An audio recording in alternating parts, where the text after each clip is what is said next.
There are conversations that happen on television that were never supposed to happen on television.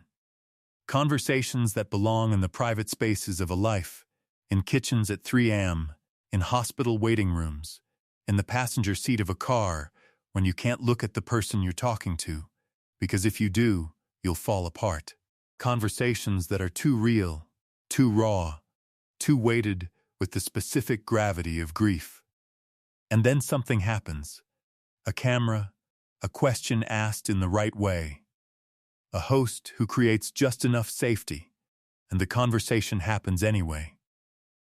In front of 50 million people. And something about the witnessing changes it, makes it real in a new way. Lets it be received. This is one of those conversations. The man's name was James. He was 58 years old. He came from a family that had been shaped by loss in the particular way that some families are. Not broken by it, exactly, but reorganized around it. Reconfigured, made into something that worked differently than before. His son, Marcus, had died 11 months before James walked onto the Family Feud stage. Marcus was 26 years old. He died of a sudden cardiac event, the kind that has no warning, no runway, no chance to say goodbye. One morning Marcus was alive, and by the afternoon he wasn't, and the world James had been living in ceased to exist, and a different world began, one that looked identical on the surface and was completely unrecognizable inside. James had not been doing well. People who loved him said so carefully, in the measured language of people who are trying to help without pressing too hard. He was going through the motions, working, eating, sleeping a little, moving through the architecture of a life without fully inhabiting it. His daughter, Marcus's sister, had suggested the show. She said, "Dad, you love this show. You used to watch it with Marcus." She meant well. She was reaching for something, anything, that might bring him back a little. So James said yes. He assembled a family team, his daughter, 2 nephews, a sister. People who loved him, people who had also lost Marcus, each in their own way, and were each carrying it differently. They drove to the studio. They went through the process. They stood backstage waiting. Steve Harvey greeted them the way he always does. He made his way down the line. And when he got to James, he asked, as he asks everyone, "What brought you here today?" And James, who had not planned to say it, who had held it all year with the specific discipline of a man who believes grief should be private, James said, "I'm here for my son." Steve Harvey waited. He understood, from the weight of those 4 words, that there was more. "My son Marcus passed away 11 months ago," James said. "He used to watch this show with me every night. We'd argue about the answers. He was always sure he knew better than the survey." A small, private smile crossed his face. He was usually right. The audience was very still. He didn't have life insurance, James said. He was 26. You think you have time for all that when you're 26. We're trying to cover his. We're trying to give him a proper. He stopped. Reset. A man choosing his words the way you choose steps on uncertain ground. We're trying to give him a proper burial. His friends have been helping. His sister has been helping. But we're still short. Steve Harvey had gone completely still. This was not the stillness of someone waiting for their cue.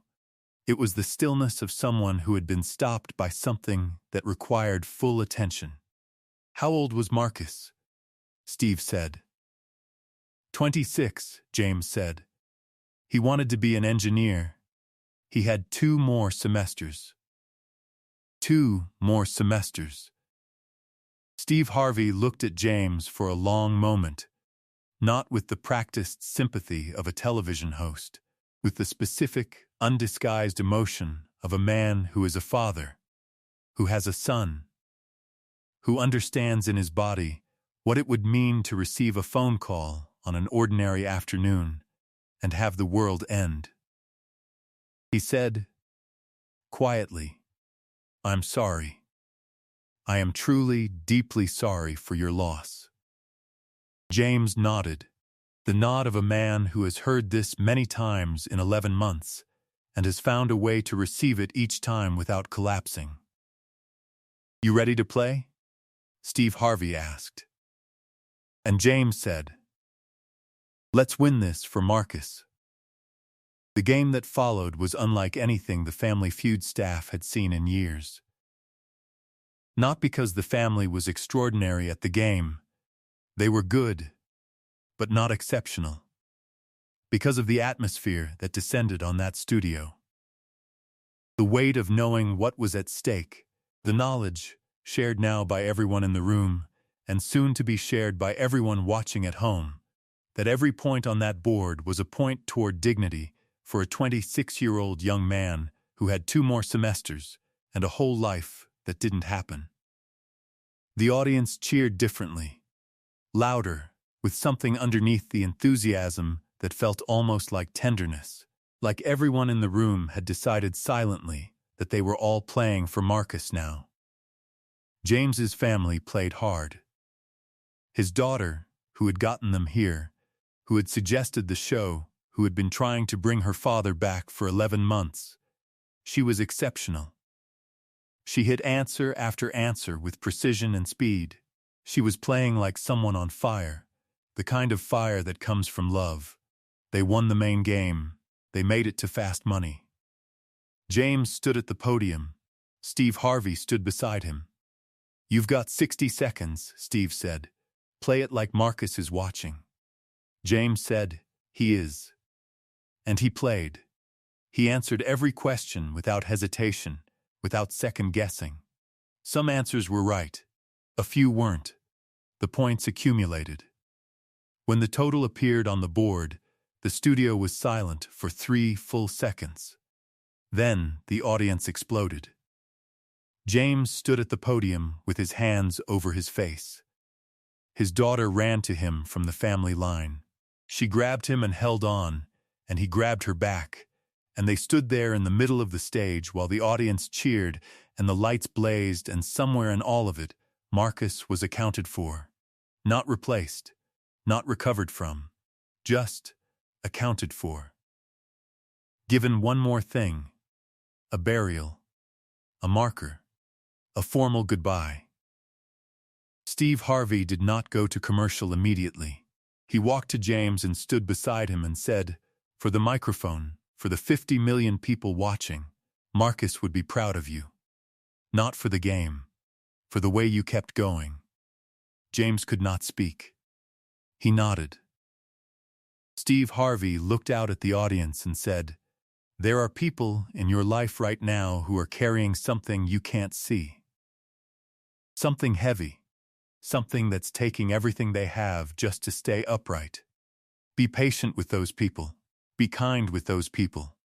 You don't always know what somebody's playing for." The audience was completely silent. The kind of silence that is not absence but presence.